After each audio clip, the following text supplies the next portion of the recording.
So what you doing there, Holmes? Putting together a tomato processor. Time to make the sauce. It's time to make the sauce.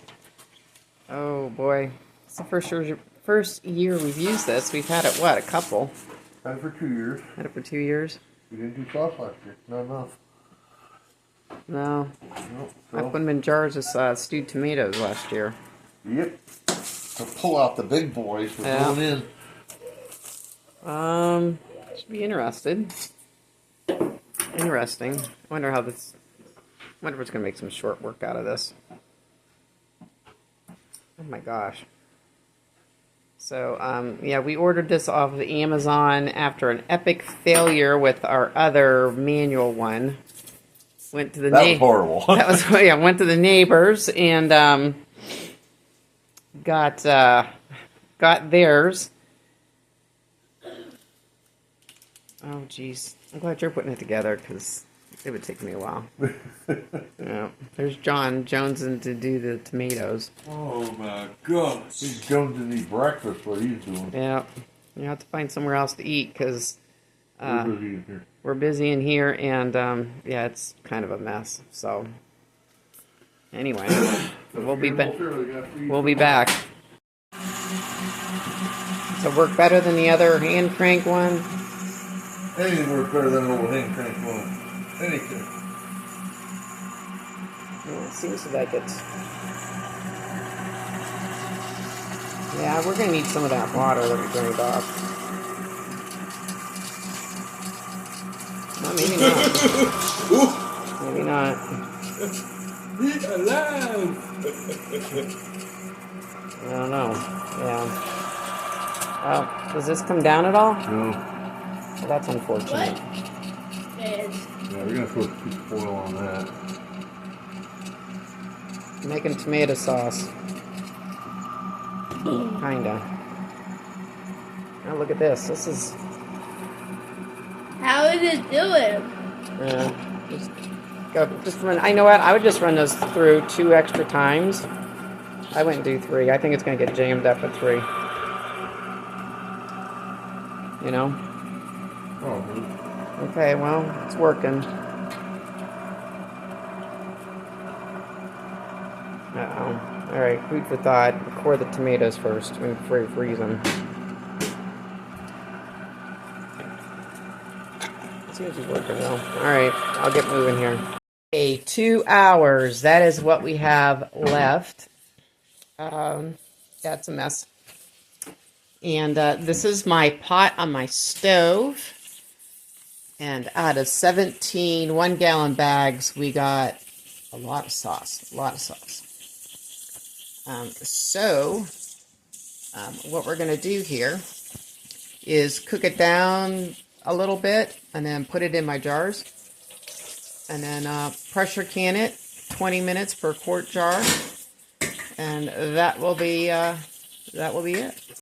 Okay, we are starting to put sauce in jars. As you can tell, this has been an all-day process. We started, the clock says 5:02, we started at 8. So my pressure canner, my old trusty pressure canner, it needs to vent for 10 minutes. It's a little overzealous. I have some leftover sauce in there that we will need to put into jars. And interestingly enough, I don't think I'm going to have enough jars, but we'll see what happens. There's a jar that I filled up to get it all into there. Some potatoes in the background that I did before. Yes, everything is a mess because that is canning. Then over here, I have a Presto canner that I bought. I'm not affiliated with them. But you can tell that it's electric. The only thing with this pressure canner is it tends to overcook vegetables because I did some beans in it this summer. And they turned out mushy. So if I have vegetables, I don't do it in here. I will do meat in here because I don't care if the meat is overcooked. But you can see it's got the 20 minutes. It's working on its way. And it will beep and let me know when it's done. So that is pressure canning. That is what's happening at Nenda's house today. We will be spending a lot of the afternoon or tonight cleaning all this up because it's really kind of chaotic in here. So that is what we were doing today, is canning tomatoes. Probably going to end up with a little more than 20 quarts of sauce.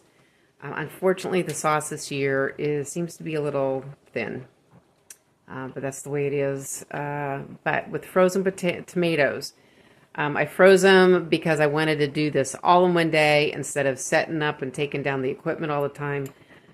It seems to work out pretty well because when the tomatoes thaw, some of the water comes out and they start getting mushy.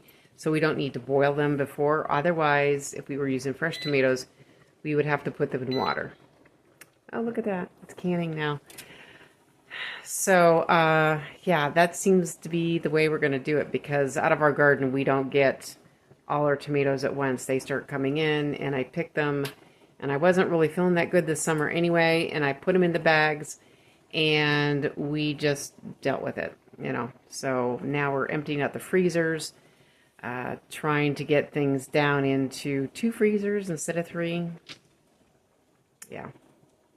And some pressure canning some meals in a jar. I'll probably do that, a little video on that later on. I don't know. We'll see where the channel takes me. But that is what we are doing today. So I firmly believe if you can grow and preserve your own food, that gives you some sovereignty from the system. And if you are, something happens, you have some backups to fall on. And so it also helps with the grocery bill a little bit, because I didn't pay for these tomatoes. I started the tomatoes by seed. I planted them. I'm harvesting them. I save seeds for next year, and we'll just keep the whole process going. So Carl, my husband, sounds like he's coming back from his father's from doing leaves. And I will see you next time. Bye.